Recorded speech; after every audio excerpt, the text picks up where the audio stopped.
Everybody else start to do the work while they watch on. This is where composition can really come into effect as well. A crypto drone could be huge with an EMP. Also, fun fact, when ESA get to the top 5 on World's Edge, they have 100% win rate. They've only got there twice, but they have been able to get wins off of it, and they are very close to another top 5 here on World's Edge. But Sweet still is walking his way in, ratting his way out, trying to secure some extra points here for NRG. He's going to hit the guys, though. That's what he's going to do, and he's going to try and survive as long as he can. There's ESA. They move in and pick up some kills. They get the armor swaps, and now FaZe have to think about making their move as well. Sweet's going to get spied out here, but Season have been eliminated. The guard up on this high ground, trying to put some pop shots down onto ESA, I believe that is, as Sweet now makes his plays up into the skies, and NRG, unfortunately, that will be the end of it. Sweet manages to get into the top 5, though. A fantastic solo run from him. And even though you spoke about this building for Optic, it's about when they go out of it. You can be very vulnerable because you can be gate-kept at that doorway and you are kind of bottlenecked in, but it's ESA who are on top, and they will now try and at least make a move to get some sort of space, as all teams now hesitant to push out, don't want to be the first one to engage. Well, now they go. They have to go Optic. They're forced out of this situation. FaZe trying to light them up at the moment, and through the fire and through the flames, it'll be Snipe Down who manages to get the knock. The zone's going to be burning. The guard now moving in, trying to hold out Optic from leaving this building, but here comes Skill Cakes. Can he clean things up here for Optic? ESA still in a position to maybe win this game, but there's 4 squads still alive here. How is everyone still alive? And everyone's going up into the sky, and it's a party in the air, up in the clouds, but it's now beatdowns that come down as Esports Arena try and stay alive. As the guard are the last remaining, can the melees do it? No! Esports Arena continue their 100% record from top 5s on World's Edge. It's absolute madness. Oh, the oxygen was getting thin. They're trying to get this bread. They want to get this cash on the line that's here today as well throughout Split 1. But Dark Zero, you're right. I'm loving the positioning from them. ESA as well. You can see there's an exhibit out for the information, just waiting for that to expire and just taking their time. A little calm before the storm, per se. Oh, it's very calm right now, but I'll tell you what, it's not going to be calm in the comms for a lot of these teams in the next 20 seconds or so, because the IGLs have got to figure out where you want to go, which teams you need to focus. There's 5 squads, but one of them is a rat, and that is going to be Pow Pow, who could really be a thorn in the side for a lot of these squads. Esports Arena on the east side of the map are just going to be forced into the circle and maybe forced into an engagement with Dark Zero. Optic are going to be crushed in the middle of all of this, and you'd imagine that Xset and MPS should be able to fire on this side, but actually Optic go out. Optic get out of the middle because they know full well they would have been sandwiched, and they try and get a little bit of damage on these teams firsthand. Xset playing it patient. They were able to get some damage down, but it's going to be Dark Zero who still has the ring at their back, and this is a must-win situation for them. They need to get into that match point contention, and you can see putting so much damage down. Bangalore ultimates are flying probably from Dark Zero, and you can see Pow Pow now falling. ESA trying to make their move into the ring, and Optic being forced to inch forward. Same with Xset. Just so much damage and chaos going out again. Well, that castle wall could be a godsend for some of these squads, as ESA now are going to be focused by Xset, and ESA are going to go up into the sky with a lot of work to do as well, because they've taken so much damage, but it's Dark Zero who joined the battle late. They have full red Evo shields and surely are in one of the best positions to win this right now, but they've still got to hit their shots, and the shots will be hit as Optic Gaming get eliminated. We're down to 2, make it down to 1. Dark Zero will take game number 2. They had the longest of journeys, but they knew exactly where they wanted to play. They knew where they wanted to play. Straight 3v3 fight between 100 Thieves and HEC. Both of these teams who need points, who need to move towards a more solid position in those standings, Dan, in order to qualify for the playoffs.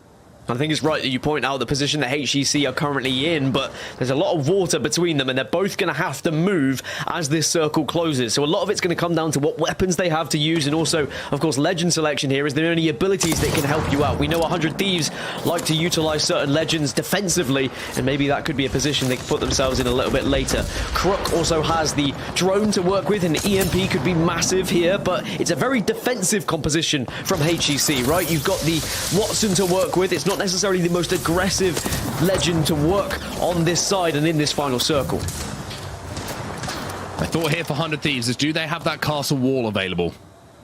If they've got the castle wall available, then they will be able to go forward a little bit and create some sort of cover in this open area to give them a chance to fight against the natural terrain cover that HEC do have. If they don't have that available, then maybe the advantage swings back to HEC here. But we always talk about ultimates. We always talk about legend composition, Dan. We also always talk about under pressure. Can you hit your shots? And that's what this might come down to here. 90%. 10 more percent really needed here. And I think they're going to get it just in time to work with. It's two very defensive compositions going up against one another. Now, 100 Thieves, what they will do, castle wall into the middle, take as much space as they can, and try and force HCC towards them, and use that castle wall to get as much cover so that they can then shoot down towards them as well. This could be the perfect play, and here it comes. Mobile shield goes out, and there is the castle wall. Now, HEC have got to hold off the barrage, and look at the 117 spray coming in from Scurry. 100 Thieves are taking a huge amount of damage. Whoa. The missile swarm comes in, and so does the swarm now from HEC. They hold off the defensive push, and HEC, boy did they need that. But that might be a big point game that could send them a lot closer to one of those playoff spots. Trying to shoot at the drone that's nearby, and now everyone knows exactly where Reps is, and Monsoon and Lux, they're hungry. Complexity going to move down. They should clean up this KP nice and simply. They do indeed. Always helpful when you got an RE45 to strip away at those shields. Monsoon using it to the best of its ability at the moment. We're down to 4, and you saw where every single team was. But Complexity, they're on the quiet side of zone at the moment. Monsoon's doing a great job to hold for them as well, but Xset might be able to make a late play here. They might be able to stay alive just long enough to maybe get a second place if they could just survive and let NRG and Complexity fight this out. Onset, I just realized Hill's still alive. Oh, he's still there. He is the lone survivor of HEC, and Complexity showing presence and blocking off the center of the zone. Brilliant work here. The path to redemption for them. They want to get to land. They need playoffs on their horizon, and it is starting here. They didn't make it to Sweden. It compounded to champs, so they're looking to get themselves onto land, but NRG wants to stop them. They want to put it here and now in a 3v3 fight at the very top. Smokes are going down. HEC have fallen. Hill wasn't able to do anything as a solo player against 2 of the Xset members down on that low ground. You have to wonder, is there anyone in the comp here for Xset to get them up to the high ground, or is it just going to be second place by default? NRG versus Complexity. NRG looking to swing in, looking to take space, looking to do damage, but don't want to overcommit because they're not sure. And yes, look at this. Nocturnal has managed to get up to the high ground, and here come Xset, but they get dealt with. Has that provided the opening, though, for NRG now as the shields get switched away? Nathan picks up one. Complexity are falling. Sweet and Nathan left on their own trying to hold off Xset and the remaining members of Complexity. Oh, I can imagine this is all but over as NRG, your winners here in map number 4, played incredibly well. And, you know, Xset tried so hard to get to that upper high ground. On their side of the map at the moment. And now you can see Capra just going to work. He's got a Kraber, he's got a charge rifle, and he's seeing numbers and maybe a match point win here for ESA. ESA, I feel like they can almost taste victory. They can almost taste the guaranteed playoff place. Of course, they pushed themselves into the top 9 anyway. They wouldn't need match point, but with how they are playing and how close they are to land now, you know full well adrenaline pumping through their veins, but it's still not job done. This is still a difficult final circle to navigate, but look at where Optic and TSM have to come from, and look at where they will arrive to. And I love this. Look at the move from ESA. ESA make a move. How's going to spot it out, but can he get back to his teammates in time? Capra picks up one on Duplex. That's going to give him another move. Luda needs to stay alive, but he goes down. ESA all of a sudden on the back foot here, but looking to make a play. Optic Gaming are going to come into this fight. They've got to be careful. Esports Arena still winnable as a 2, but very tough indeed, as now it's Optic knocked on one side, ESA are on the other side. ESA might do this right here. Optic are out. It's down to 3. It's down to 3, and as a 2-man, Esports Arena might have the chance to close it out right here, right now on match point. BR Demons, there's only one player alive. They're just going to spot him out, and ESA have surely done it here on match point. They are going to land. They get the job done, and what a dominant performance it was from Esports Arena.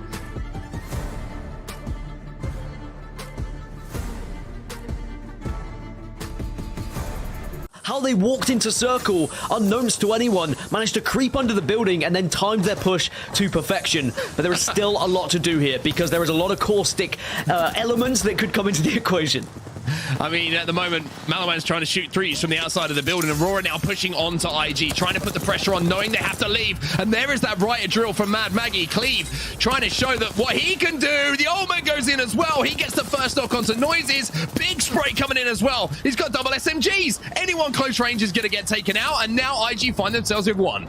Well, maybe that win rate is in question now because two of them have gone down. JMW looks like he might fall, and it's going to be down to Aurora and Game of Drones. Game of Drones don't have a great win rate, but what a day it would be to change things. Now we're down to our last two. Down to our last two, and Game of Drones, I mean, they just about made it to regional finals. It was 20th spot, the last spot for Game of Drones to get here, and maybe they could be the champions of our game number one here. However, they've taken a huge amount of damage. They have to reset outside of the building, but Aurora, they've been second place. They've been one of our best team fighting teams throughout the entirety of the Apex Legends Global Series. They do have the Caustic to play with as well, but they don't have the Nox gas, so it's not going to be as effective as you want it to be. You can see Game of Drones trying to position themselves, trying to take high ground, but they are forced back. But it looks like they are going to be able to take a spot. Wraith could come in huge here, though, for Aurora. We'll see whether it actually pays off. They get a portal down. Ranches goes through, and Ranches gets the first knock as well. The pull is massive, and now Aurora, who looked like they were on the backside of a bad result, are swarming through to win game number one. And Wraith, we haven't seen you for a while, but that's a reminder of just what she can do in endgame. So important. This fight has to happen now, and that was a beautiful way to opening it in. Use the Wraith to get that damage, and you've got the defensive that's coming in. They're going to throw the bang ult just to push them away and onslaught that. I love this for them. Now Aurora forced to disengage, but you have three teams inside that last building. You see Ascend, Alliance, Vex, just all cohabitating, which is letting Aurora take this isolated fight on to game board. So if they can finish this before any of those teams move out of the house, beautifully done. Aurora trying to go back-to-back here on World's Edge as they shred through what was left of Gamewood. 4 squads remaining. As you mentioned, they're all up in the same building, but they have lost players. Vector down to just one. We are going to see VZN down to just one. So essentially, this could be an Ascend versus Aurora final unless these rats really change things and maybe disrupt everything. All the commotion starts to begin. Aurora now will make their way up to try and get involved and maybe try and take the high ground off Ascend here.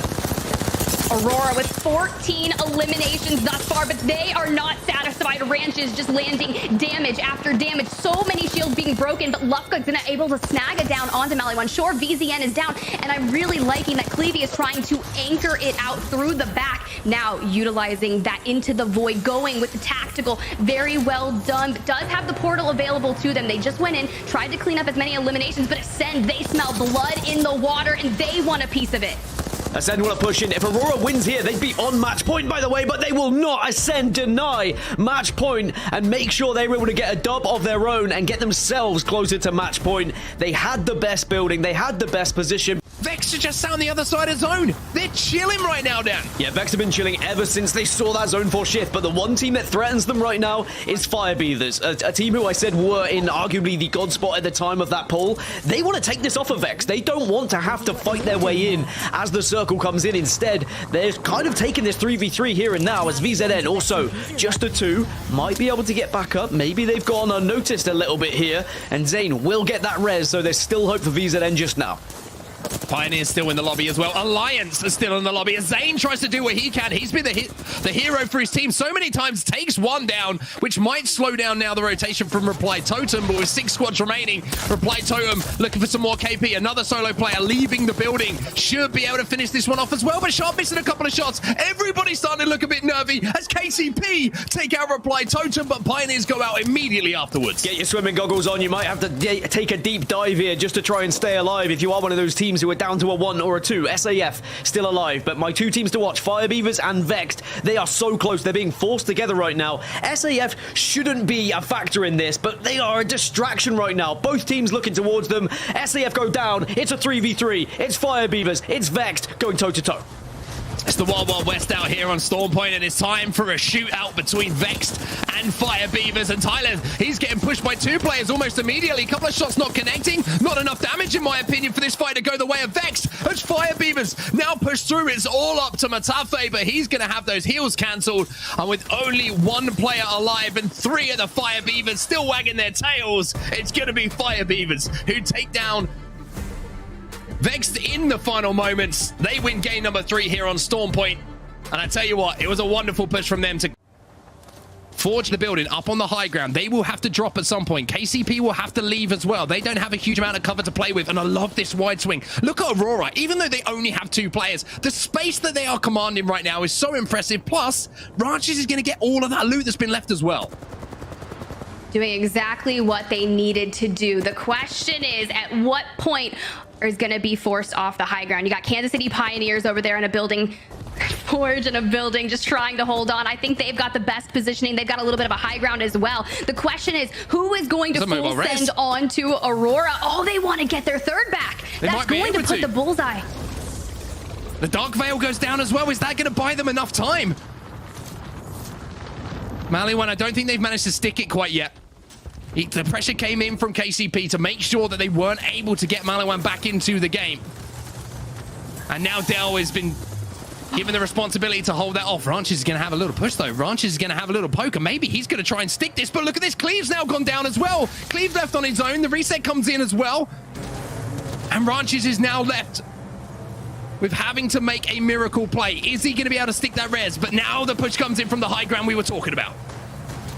And now Ranch is just trying to take out Surdell and make it a 2 left standing, but Forge third party at the right time, and they are going to be your map 4 winners. Leave me alone, leave me alone, leave me alone, leave me alone, leave me alone, please leave me alone. He's trying to run and he's doing a hell of a job of it, strafing left and right, and somehow managing to survive. IG are trying to chase him down though. They want to clear their backs, and Hackis now has decided to go up high. He finds somewhere to call home. He's going to be able to heal, you would imagine. And with teams in the vicinity, he might be able to bait them IG into making a mistake here. Yeah, IG want that extra KP, that extra placement point, but they don't want to overexpose themselves here. They don't want to give themselves away because look at where the zone is. They're in a good spot right now, and it's still entirely winnable as a 2, albeit unlikely as they get the KP. Alliance out. Now, IG into the top 4. They are on 35 points. A victory, of course, would take them to 47, but if they were to pick up kills along the way, still doable. I'd say IG our closest competitor here to try and take match point. Nightmare Esports are above them, though. This is difficult for them to try and work out this position. They're going to have to hope that maybe Horizon come up and shoot them in the back here. The longer that IG can survive, the better their chances of winning this game. And there is the damage that comes in. You can see Noises, he hit the MP, and now Nightmare, they might be getting flanked by Horizon while all this goes down. E6 are just watching, and IG have baited their time perfectly. Yeah, IG just waiting, hoping that they can go unseen here, as now Horizon are going to make that push. Nightmare push down, though. IG will find them. IG will take the fight, but NM take them down. And it means that Nightmare may have got the kills, but it looks like they will be giving their position away as well as E6 coming to join the fray. E6 trying to finish off the final player. Urban up on high ground with that RE45, but E6 with that swing have given away the high ground here. They maybe thought we got to play for second place in this situation. A little bit of carnage going in and around the bubble, and it's all up now to 0-0. Maybe it's going to be E6 who come through with a clutch. They do on the low ground. Element 6 pick up the win here on World's Edge. And for a bubble team coming into today's action, that is such an influential game. Full sent it for the finish is what I felt like happened, but it means Horizon now, they're the team that is a full 3. They're the team who has a real chance to get a victory here, and it really would propel them closer to match point. Fire Beavers have already got the job done. Alliance just got the res onto effect. Fire Beavers were so worried about Horizon's impact on the lobby. They knew they couldn't give the position up to overextend for that res. Fire Beavers haven't managed to get the res, and now Fire Beavers are in an awful position. They're in all sorts of trouble, and Alliance are coming in for blood. Hojo Ray manages to get that battery off, but they get the finish. That might be the 1 point to put them on to 49 that they needed. Yuki is 1 HP and a dream, but they stay alive for now. Alliance, they're holding on here. They're creeping towards match point, but they can't get their final point yet. Yeah, Fire Beavers also got a knock onto Horizon. Horizon down to a 2. They aren't able to get it. Did Alliance get that knock? I'm not unsure. But at the moment, it is going to be Alliance pushing in. And they get that kill. They just need to get the wipe. And then this will be it for Alliance. They'll be on match point as well as Fire Beavers. There you go. And we have 3 teams now on match point. And Alliance somehow have survived all of this. Effect takes to the skies, sends in the black hole, follows it up with the RE45, and now Alliance triumph on World's Edge. And what a battle that was for them to win. That was one of the most impressive endgames I've seen from a team in managing horrid situations. But they don't want to throw away their opportunity to win regionals here and now. Both Alliance and Fire Beavers on match point. Ascend the only team who are not on match point, but of course if they were to win, they'd find themselves there and they would deny both of these two teams. At the moment, it's just a poke contest. You've got plenty of weapons that can hit from distance. If we were to see a knock on any of these squads, that's when this final circle would just explode. You have to imagine that Ascend are in one of the worst positions right now. Not only are they very vulnerable from both sides, but also both teams know where they are. They have hit so many shots onto them, and Ascend now are just hoping that Alliance and Fire Beavers will go toe-to-toe, but I think it's unlikely because the zone is going to force Ascend in first. It's going to be really unfortunate for Ascend. Hopefully, they do have that Newcastle in the form of Kashera, would have that wall to be able to throw down, maybe play those supply bins in between them and Fire Beavers. But Fire Beavers is going to have to fight, which would then give Alliance the opening hand. And you mentioned it, there goes the wall. Fire Beavers taking the opening shots. Ascend about to fall. That means we are going to have a winner here and now. We will finish it here in match number 7. Alliance versus Fire Beavers. It's all going to be won here and now as Alliance are looking to get aggressive. Horizon Gravity Lift throws things down and allows them to get the high ground. The smokes come out as Alliance look to try and make the push here, Tiff. Oh, but they've got the Digi threat, so all the information available to them, but it's Hockey that's gonna fall, not before taking any other thing. Yuki in effect, you need to have the damage going in and out, but they're not able to reset. They can't get a line of sight on the Fire Beavers. Fire Beavers as a 3 have the damage and they get another knock and now it's all down to 1. It's a 1 versus 2 for Alliance to try and stay alive and they're not able to do so. Fire Beavers will take the EMEA Regional Finals.